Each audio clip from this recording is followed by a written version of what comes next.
Think of all the car advertisements using the words luxury and craftsmanship and precision.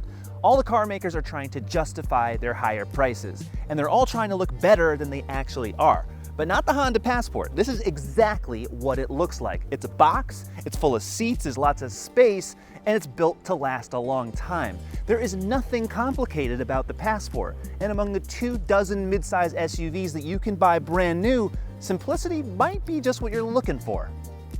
I'll keep it real simple. Subscribe to CarGurus for the best car reviews.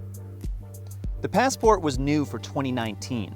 It's a shorter version of the Pilot, so there's 2 rows of seats instead of 3. It rides a little higher, sits a little taller, and for 2022, the Passport is wearing a mustache and a new pair of eyeglasses. Here's that stash. It's this bracket piece of black trim that's connecting the headlights and wrapping over the top of this grille. This grille is now almost flat and vertical as opposed to angled back. It's got a crosshatch design instead of the square pattern it had before. And the bumpers, there's now these lower vertical air intakes. The fog lights are in different positions. But what you'll notice most is this orange badge. It's TrailSport. It's the middle trim meant for more off-road purposes. But what you see down there, it's not a real skid plate. And that below the bumper, also not a real skid plate, it's plastic. The only real hardware you'll find are these Firestone Destination LE2 tires. They even have some tread on the sidewall. They're smaller, 18 inches in diameter versus the standard 20s. They're a little narrower, so that will help you on the trail. The track on both the front and the rear is also about 10 millimeters wider. That's just under an inch. That helps, but otherwise there's no lift kit. There's nothing else going on here that, say, the Subaru Outback Wilderness has done. That vehicle, you can check out that review. It actually has some real hardware to it. Honda really didn't do much with it, and I wish they did because the basic profile of this car is totally truck-like. It's very much like a Land Rover. It's upright, it's square, these windows are very large, they're flat. It's a very traditional looking SUV, but it doesn't quite perform like one. Cargo space remains the same, and it's a lot. 41 cubic feet behind those seats and 78 when they're folded. That's the benefit to having a 2-row midsize SUV versus a 3-row. There's a ton of space inside too. CR-V doesn't let you do this. It's better back here. The whole back seat slides, it reclines. I got a separate climate zone that is standard. There's a power outlet, 2 USB ports, and cup holders. There's 2 big cup holders in each door, and there's 6 in total. Here, there. There's more bottle holders here and more junk space over here. I could drink for hours, maybe days. And if you stuff the cargo area, ask the people up front. They have a massive cubby. It's not nice in here, it's not horrible either. This design dates back to 2015 when the Pilot was new for 2016, and the Passport, well, it carried everything over in 2019. A lot of cars, most everything, have moved on since then. The materials, the colors, and the overall design, they're all here for function and purpose. The TrailSport has orange stitching on the seats, door armrests, and the steering wheel. Plus, you get these rubber floor mats. But when a Ford Edge or a Subaru Outback look more modern and inviting, Honda is on the wrong track. For 44 grand, this is below my expectations. But like I said before, simplicity does have its place.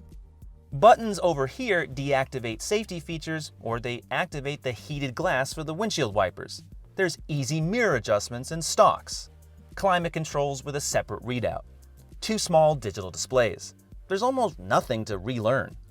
If you're wondering why the new Passport is suddenly thousands more than last year's model, that's because the base Sport is no longer available. Apparently no one was really buying it because they wanted to step up to the EXL. So that means you get more standard features on every Passport. Leather, power heated front seats, you get a wireless charging pad and remote start. And you also get a few more safety features, a rear seat reminder and a rear seat belt reminder. The infotainment is just as good as before. It's really fast, it's high res, it's really easy to adjust all the vehicle settings that are in here, including Honda sensing, forward collision warning, road departure, lane keeping assist. It's all there. It is a semi-automated system, though the lane keeping assist doesn't work below 40 miles an hour. A lot of newer cars actually do that at lower speeds. Also, there's no wireless Android Auto or Apple CarPlay, but it is available via a wire. And some other cool features like social playlists that lets anyone inside the cabin use a Honda app called Cabin Control, and they can queue up the music and send it right to the driver's display here. I like that a lot. The instrument panel is another story. The horizontal tach, digital speedometer, there's no customization. At best, it's geeky. At worst, it's outdated. The engine is eager. It's a 3.5-liter V6, naturally aspirated, 280 horse, 262 pound-feet, 9-speed automatic. A lot of other midsize SUVs will use 4-cylinder engines, whether they're turbo or not. So the fact that Honda is using a big old V6 in 2022, I support that. Gets a little gritty when you have your foot down, but the speed increase is pretty good on the Passport because it's a V6 and it's offering all that power without a turbo. It's just big displacement. And it's a Honda engine. Generally, it's pretty smooth when you pop it into drive. Even though there's a sport mode and some paddle shifters, you don't want to touch that in a vehicle like this because it's not really meant to do that. Helpful if you're towing. It can go up to 5,000 pounds, so that's nice, especially in this segment where a lot of the vehicles are either at that level or below. And when you get the all-wheel drive, it's worth it because this system is a torque vectoring rear axle system. And that means it is mechanically shifting that torque preemptively left to right. Pretty impressive. Acura has done it for years. And on a vehicle like the Passport, it's not something that you'll notice, say, in everyday driving. But if you are going off-road or if you're taking a really tight turn and you put the throttle down, the car is actually going to stick to that corner line. That's an impressive feature because it's not using the brakes. It is shifting that torque. Honda's been really good with that, and that is not a feature you'll find on other SUVs in this class. The downside to this big V6 is the fuel economy. It's 19 city, 24 highway, and 21 combined. There's no hybrid edition, there's no plug-in hybrid, nothing like that. So compared to some of these competitors out there, it does drink a little bit more, but you pay more money to have a V6 engine.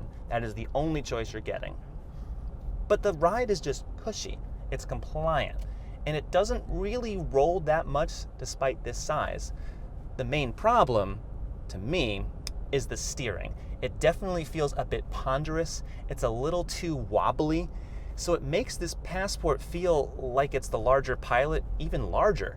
I don't really like that. Hondas are known for good, accurate steering. It's not like I can't point this vehicle straight, but the way it behaves makes me think this is an SUV from the 90s, and we've moved on. Here's my desire.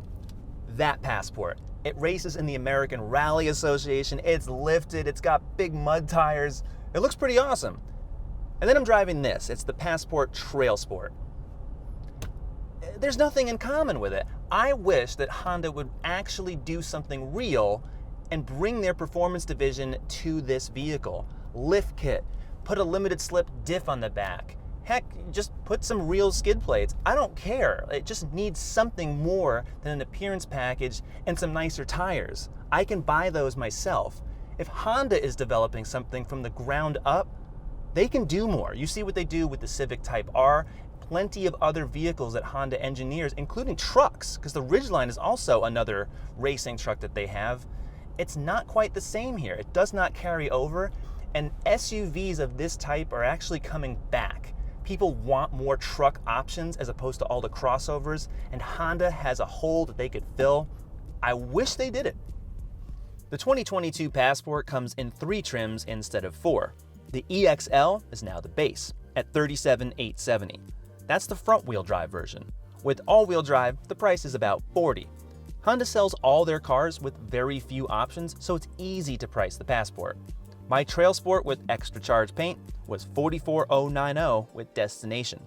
The Elite has a few more features like cooled front seats and heated rear seats for just under $47.